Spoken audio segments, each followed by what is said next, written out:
In this video, I'm going to show you how you can change your background on Google Chrome. For more tutorials, make sure you subscribe, and let's get right into it. So if you are wanting to change your background on Google Chrome, this is actually a super simple thing to do, and actually a lot of people don't actually know that you can change your background on Google Chrome. So the first thing you will need to do is open up Google Chrome, and then from here what you will need to do is you will need to go to the three dots in the top right hand corner.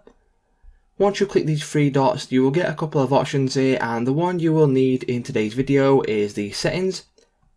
So once you click on settings, you will be on this page here, and go to the left hand side bar now, and as you can see there is an option there for appearance. If you click on appearance, you will be brought to this page, and from this page all you need to do is go under appearance here.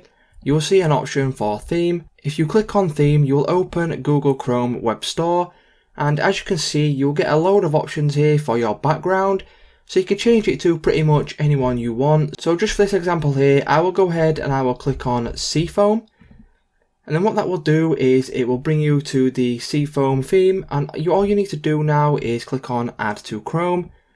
Once you click on Add to Chrome, it will go ahead and just do its thing and then Add to Chrome. And then if I open up a new tab here, as you can see my background has now been changed. So that's how you can go ahead and change your background on Google Chrome.